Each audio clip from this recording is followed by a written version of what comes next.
Okay. All right. Be'ezrat Hashem. We continue. We are Perek Yud Aleph, Pasuk Kaftet.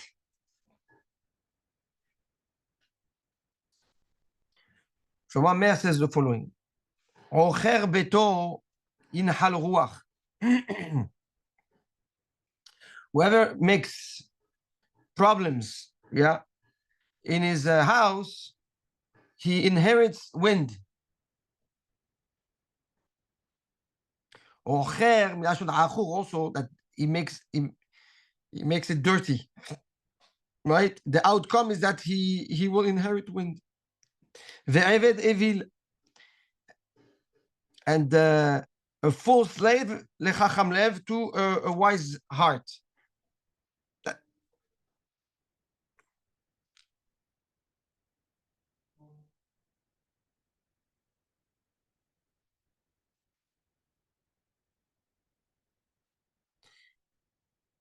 Says the Gaon,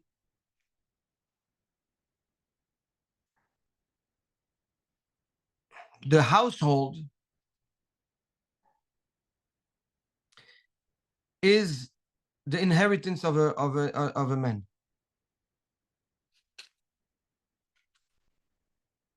So, ocher beito, someone that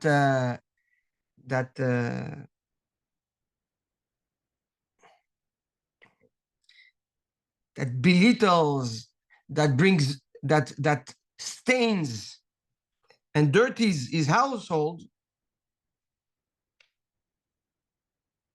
he's left with nothing. At the end, his efforts will inherit him wind.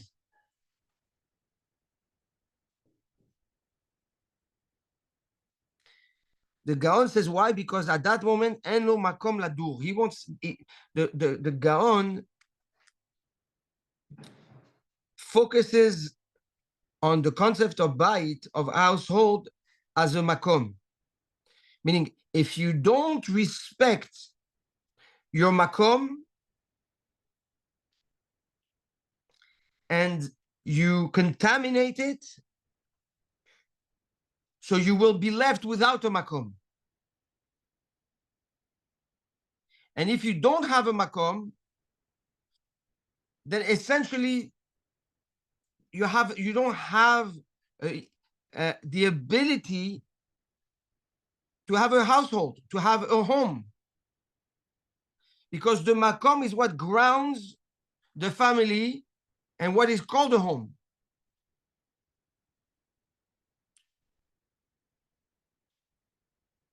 And not only that, says the Gaon, that because the person ended up destroying his home, his makom, he loses everything, meaning he doesn't have any more a structure where he can be influential and build. He ends up becoming an eved to the Chacham Lev.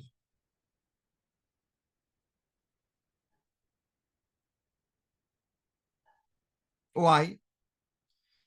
Because by contaminating his makom, his home, his household, he's destroying his family, which will destroy his home, which will dismantle everything that he has. So now he no longer has a place, and he ends up being an eved because he doesn't have anything. He loses everything. So he has to be now a slave to the Chacham Lev. Now says the Gaon, that individual is called an evil. He's an idiot.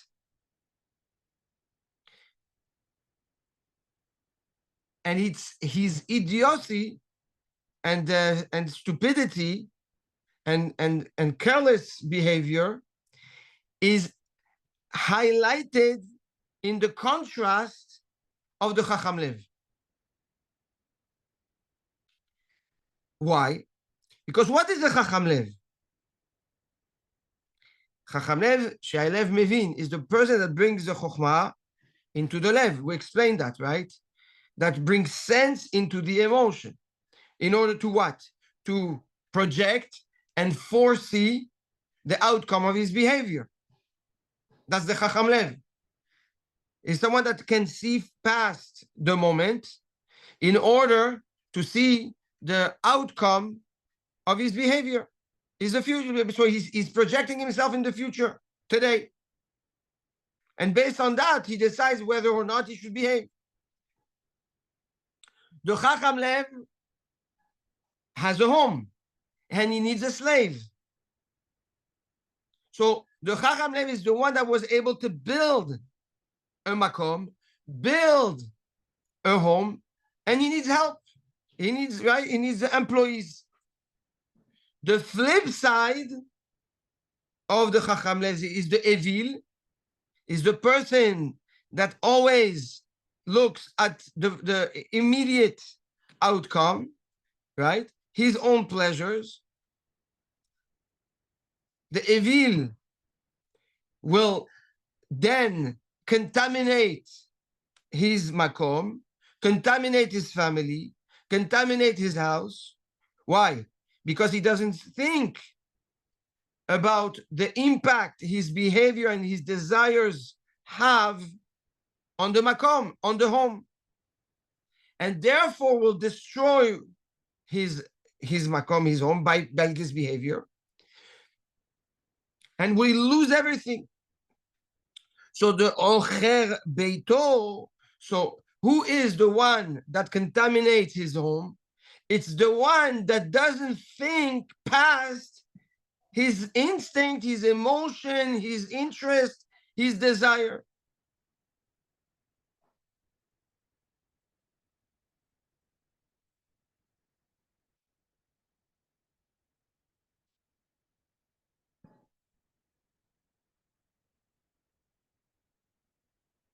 And this applies in many ways, yes? In your midot, in your body language, in what's important to you. Where do you put emphasis and where you don't?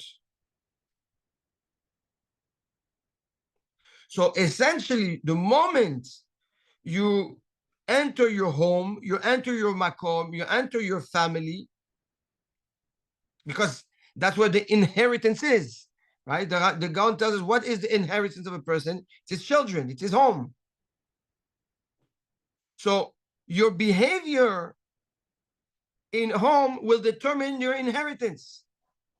What you inherit, what are you leaving behind you? So if you live for your inheritance, then you have stimulation and good reason to project yourself and not be reactive at the moment. But if you live for yourself and you're selfish, then you do whatever is needed at that moment to satisfy yourself without taking into account the effect or collateral damage it will have at home.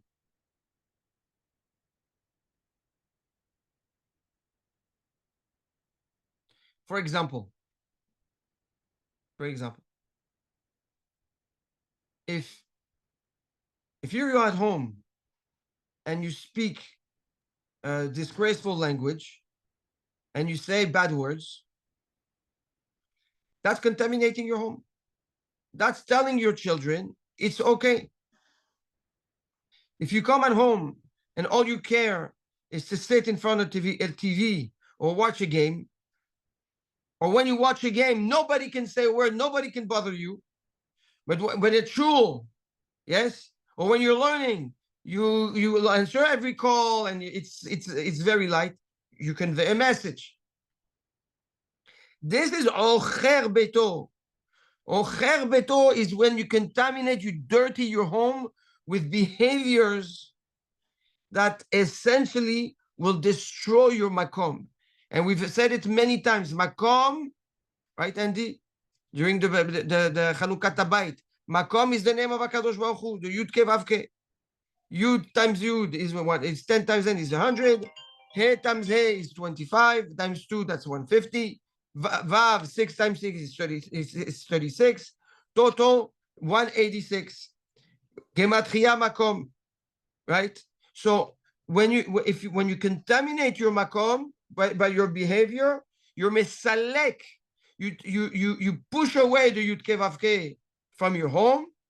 Now is a black hole that yields destruction and dismantlement of the family, to the point where the person becomes alone and ends up like a slave. So once again, the Shlomo Melech, with the same optics of what we learned in the last Shurim, addresses the difference there is between someone that foresees, that lives for what's around him, versus someone that lives for himself. In this specific pasuk, it's coming to address the makom of the person, the home of the person, the nahala of the person, the inheritance of the person.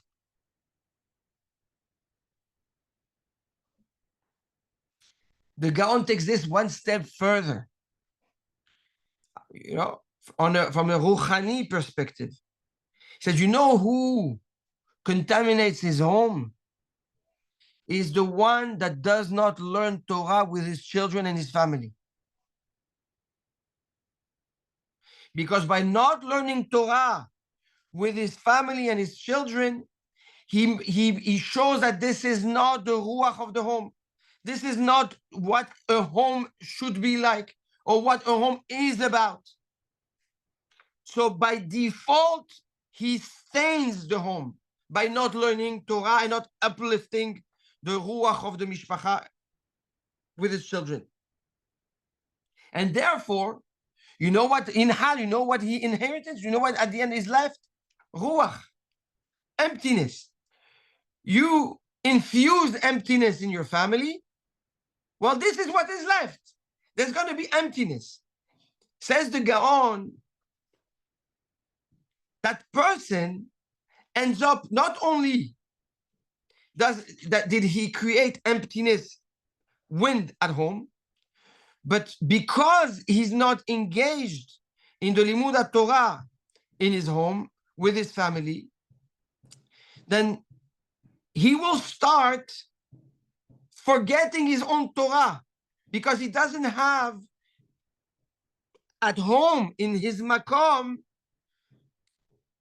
the right minds and the right interaction with the kids to ask him questions and to engage with him and learn with him. So what does he have to do? He has to be a eved lechacham lev. In order for him to learn, he has to be a slave to the chacham lev, to the one that's outside the home.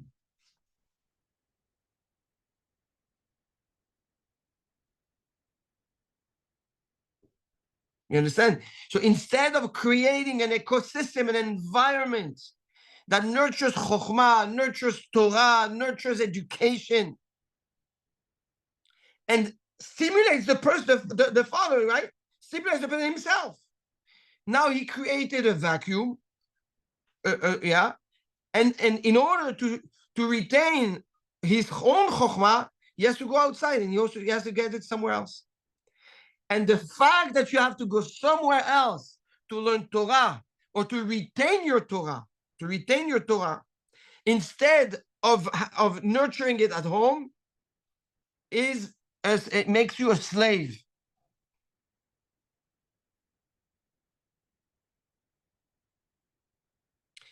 One Melech, says the Gaon, is coming to show us the responsibility of our actions on one end, but also of the engagement we must have in Ruhaniyut if we want inheritance, if we want to leave something behind us of substance and not see everything that we've done evaporate like wind.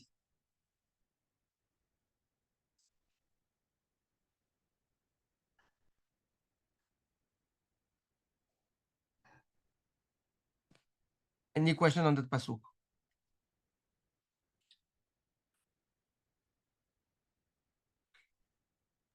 Boom. Yeah, go with it. Go with it. Oh, boom is hard. Good one. Very good one. Peri tzaddik, the fruit of the tzaddik, Etz Chaim, is a tree of life. Velokeach nefashot chacham. And the one that can captivate, that takes nefashot, right? That lokeach nefashot, that bring with him souls, people, chacham is a chacham. Says the Gaon, Peri tzaddik. What is the fruit of the tzaddik? What is the fruit? We've learned it in the past. כן? אוכלים מפירותיהם בעולם הזה, והקרן קיימת לו לעולם הבא. Right? We said, the Gaon, that's the Gaon leshitato. The Gaon says, how do you know that you have mitzvot in olam haba? Someone wants to know. All his life, how does he know that he has mitzvot? When the keren kayemet le'olam haba, when the principle is in olam haba. When ochlim miperotem ba'olam hazeh, when you eat from your fruits in this world. What does it mean eating from your fruits in this world? Says the Gaon is enjoying your children, having nachat dikdusha from your children in this world. So when you have nachat dikdusha, right? When you have holy enjoyment and satisfaction from your children in this world, that's a proof and testimony that you have keren, you have principles in olam haba. Peri tzaddik, the fruit of the tzaddik, hem habanim, these are the children. If you have a son, if you have children that you leave behind you, then you're still alive. That's Etz Chaim.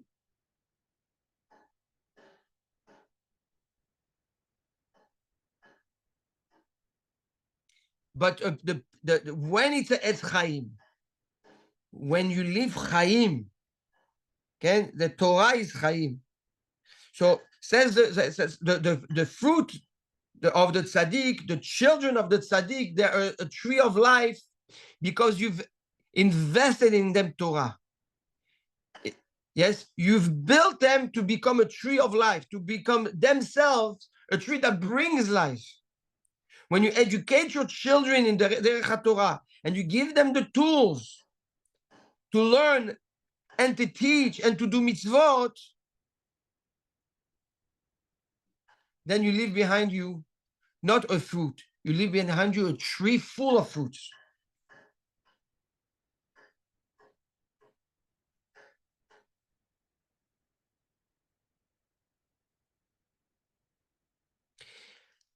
ולוקח, כן, נפשות חכם. The nefashot, says the Gaon, these are the talmidim, the students. Now the Gaon says, for a teacher, for a Rav, for a Rebbe, his students are sweeter and better to him than his children. The Gaon. Why? Because you connected to the nefesh. You live with them through their neshama. That your children, you have to take care of all of it, yes? But when you have students, you connect and you teach them, you're tapped in right away to the neshama. And when you teach them Torah, you're lokeach. It's like you do a kinyan, kicha. Means you're lokeach. Yeah, you're kone. You own now kivyachol nefashot. You're an owner of those neshamot because you brought them to life. So it says that tzaddik has two facets to his avodah. One avodah is as a father figure to have kids that he is mechaner, that he grows in the derech Torah and turns into trees of life through actions of mitzvot u'ma'asim tovim. That's the behavior at home, right? So the way you behave at home, that's how you build fruits that turn into trees of life. That's your behavior. Those are mitzvot. The tree is concrete. But beyond that, there's also the limud Torah. There's also the chesed. There's also the teaching. And that's already like, that's the neshama. So at home, you build the body through your actions, through your behavior. And outside, you teach. And that's the neshama. Through the talmidim, through the limud. So you have the ma'aseh, the action, and you have the limud.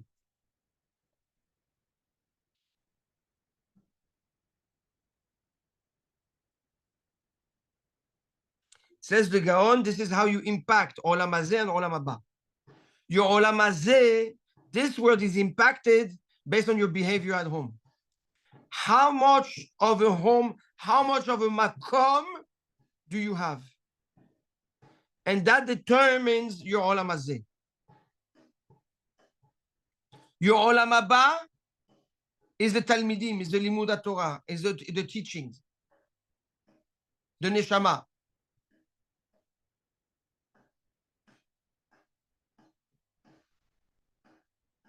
That's how you create an avodah shlema, a complete avodah.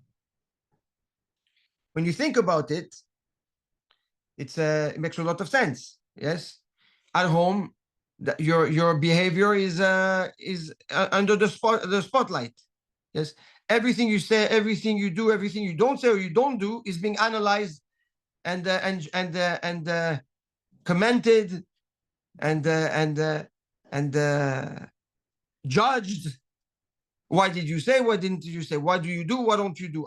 You say I should do, but you don't do. Why do you do? But you told me not to do. Yeah, whether it's from your wife, from our wife, our children. There's a scrutiny that is to the highest level.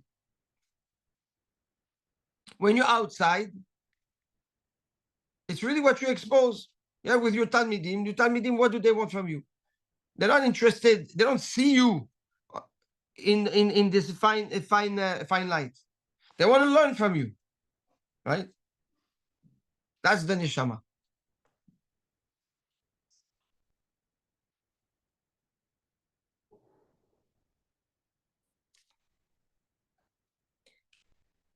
Pasuk Lamed Aleph. That's the last pasuk of Perek Yud Aleph. Hen tzaddik ba'aretz yeshulam. The tzaddik on earth gets their reward. Av ki rasha vechote. But more so is the rasha and the sinner.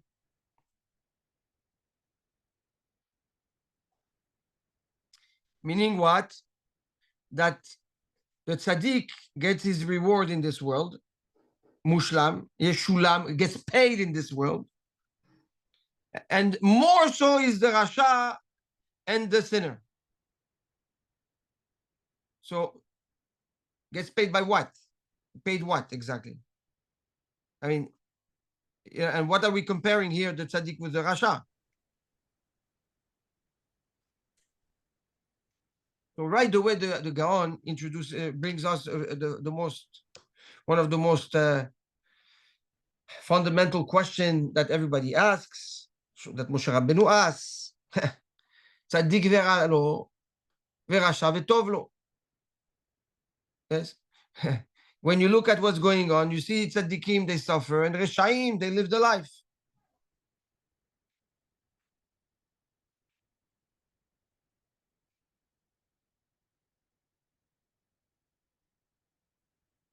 So how does that work? So says the Gaon, we have to reframe the pasuk in the right context. Yeshulam, he gets paid. That doesn't mean he gets paid his reward. הרי we have a כלל, אין צדיק בארץ אשר יעשה טוב ולא יחטא. There's not one man that does good and didn't sin. Everybody sins. Everybody sins. So if there's a sin, by default there's Isurim. There has to be Isurim. And those Isurim are coming to cleanse the sin. So comes Shlomo HaMelech and says, the tzaddik, ba'aretz yishulam. The tzaddik, whatever flaws he had, he pays here. Why he pays here? So when he goes to Olam Haba, he doesn't have to pay anymore. He gets full compensation for all the mitzvot that he did. And if you think that's only the tzaddik, he says, no. The rasha and the sinner, kol sheken, even more so they end up paying in this world. And they get their own isurim.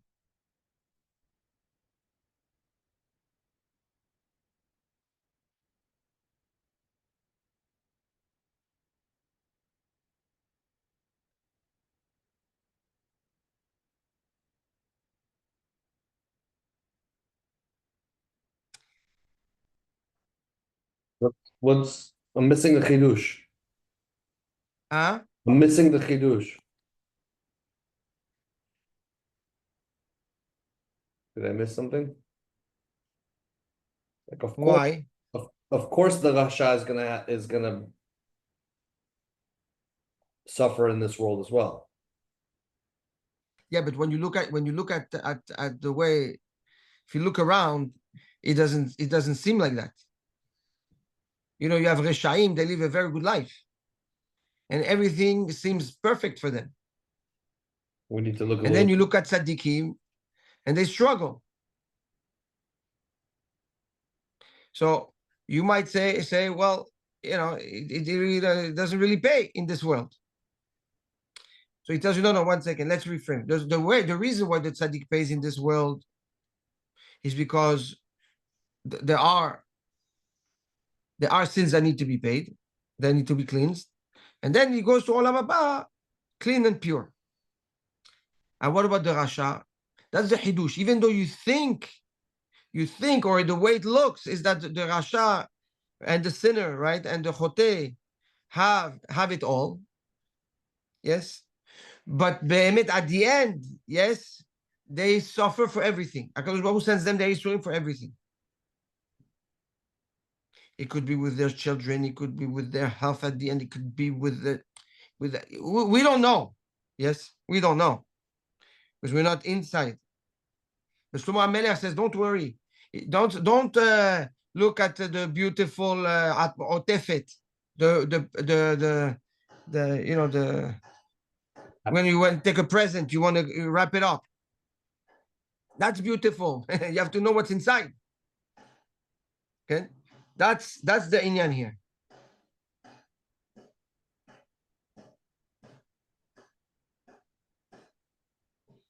And he addresses, when he talks about the tzaddik, he talks about only the tzaddik, right?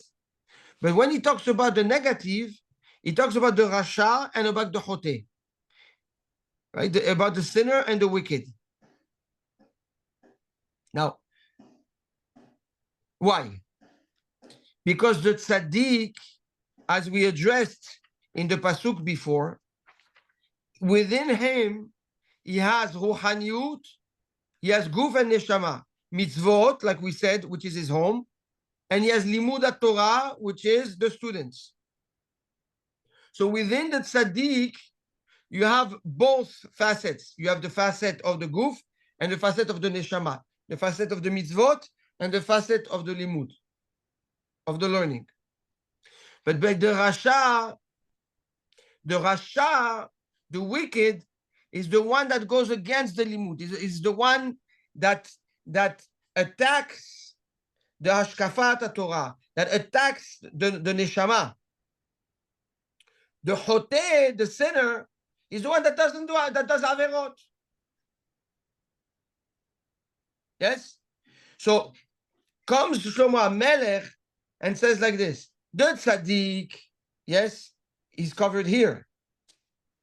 But you may think that the chote or the rasha, right? Because the chote maybe has limud or the rasha maybe has mitzvot, right? So that klal does not apply to them. No. The chote individually and the rasha individually both pay for everything in this world.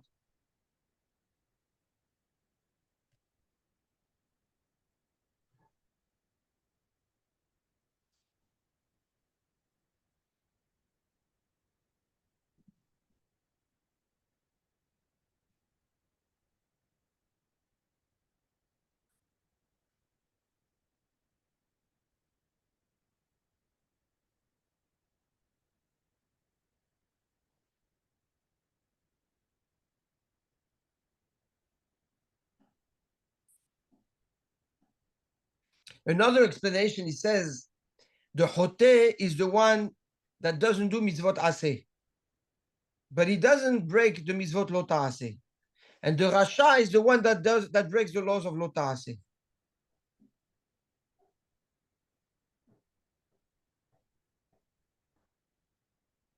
So it says like this: the rasha ala panim, right? The rasha gets punished. The chote aseh lo ma'anshinan. We have a klal. If you don't do a mitzvah aseh, you're not punished for it.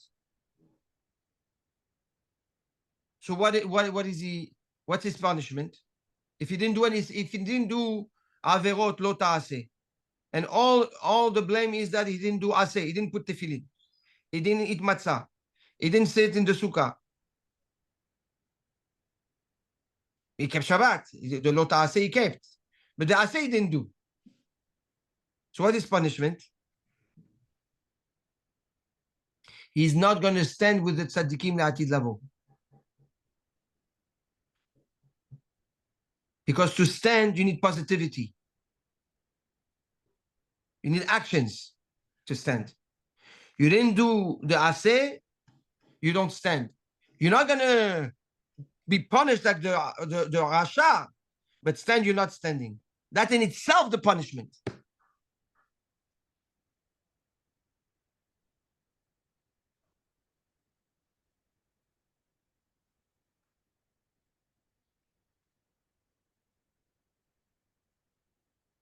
Another hidush he wants to say, says the tzaddik, how does the tzaddik pays his due? He says, hen tzaddik ba'aretz yeshulam. Right? Why does he say ba'aretz, in the earth? He should say ala aretz, on earth. Right? The tzaddik on earth will get paid. But no, so Mamia says the tzaddik in earth will get paid.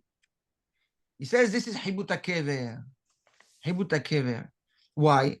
Because HaKadosh Baruch Hu wants to close. Sometimes he wants to close the heshbon with the tzaddik in a quiet place without having to expose the tzaddik. So the tzaddik, when he gets buried inside the kever, that's when HaKadosh Baruch Hu finishes the job.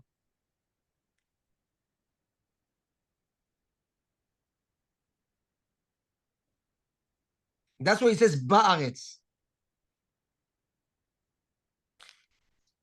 Shlomo HaMelech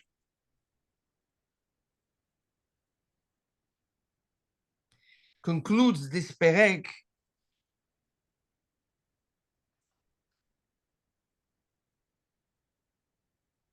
once again by addressing the final judgment kivyachol that an individual faces with HaKadosh Baruch Hu, and comes to tell us how accurate or how sensitive HaKadosh Baruch Hu is to the tzaddik, to make sure that when the tzaddik leaves this world, he lives this world pure and not carries with him the averot and the sins. Versus the rasha and the chote, that don't have any future because they never believed in the future. They always believed in themselves. So future for them, there's not. And the Rasha gets his punishment, and the Chote in itself, it's also crazy because the Chote did, he didn't do the Lo Ta'aseh, but that's not enough. Yes, because he's in between worlds that never gets the to enjoy the benefits of the mitzvot aseh le'atid lavo. Any questions?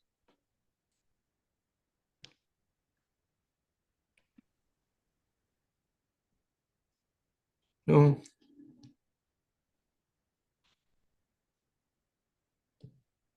Beautiful. I don't know if it's good or not, but It's very good. We are thinking, processing.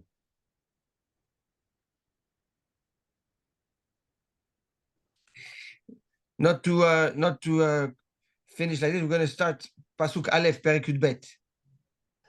Just at least, just ohev musar, ohev da'at. Whoever likes reprimandation, right? To reprimand it, he's someone that likes da'at. Discipline, whoever loves discipline loves da'at. Knowledge. Vesone tochachat ba'ar. And the one that hates to be rebuked is a ba'ar. Is a like an ignorant.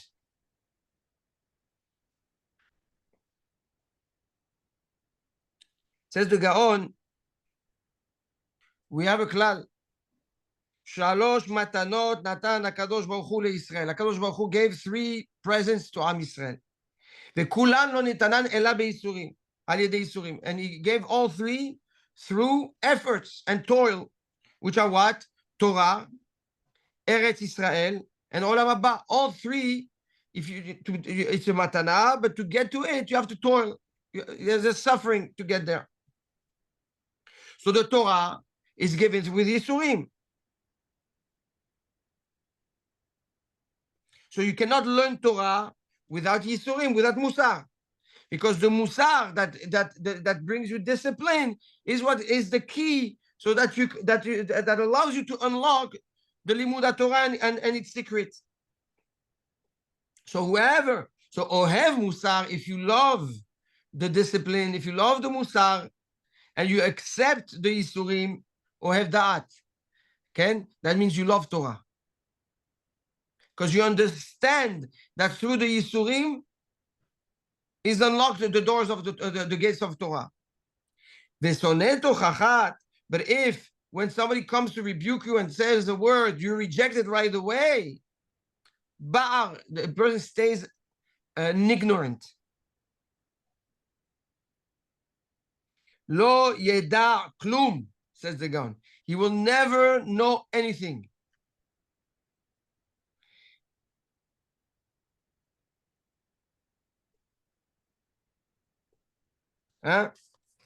This gives us a little bit of chizuk as to how we need to approach the Isurim. The Isurim, we don't want any Isurim. But if there are things that we're facing, the challenges we're facing, then from HaKadosh Baruch Hu, we have to accept them be'ahava, because those Yisurim transforms us and allow us to unlock Chokhmat Torah, allows us to get closer to the Torah, to penetrate the secrets of the Torah. So when you look at the Isurim, instead of looking at it as a punishment, say, okay, how is that fixing me? Or what is it triggering in me that makes me have to be stronger, better? And through that, learn Torah, and you see that you're going to unlock the Torah that you couldn't before that, right? Before that Musa. A huge challenge. On the Isurim. Oh, sorry. What? Go ahead, Andy. Oh, no, Brian. It's a huge challenge. Huge challenge. To be able to understand a normal human being, to understand the Yisurim that you're going through, to understand the knowledge that are coming out of the Yisurim that are coming through. But if you have to be in touch with yourself, and see what does this challenge triggers in you. Fear, anger, sadness, trouble, doubts, confusion, ta'avot, right? And then say, okay, I that's a challenge, but I have to overcome it, right? I have to be strong. So that requires within you a certain behavior and a certain growth. Discipline. And through that growth, now go and learn Torah. Because now you tapped into an untapped potential within you, in the koach of your nefesh, that will allow you to learn the Torah with a different lens that was not revealed before the Nisayon.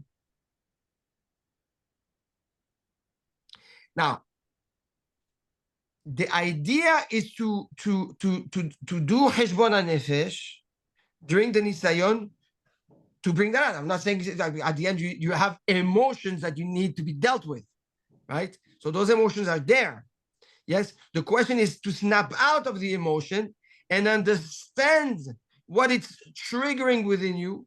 And through that understanding, now learn Torah from a different core, from a different side of you, yes, which will unlock a different understanding and a different depth in your learning. That's what the Gaon is telling us. But if you're closed up and you're like a knot completely locked, and you reject even a tochacha, then you're not allowing yourself to connect to the Torah. It's you, and again, it's you and only you. You're not exposed to the light of the Torah. You're not allow yourself to be open to growth. So you reject everything.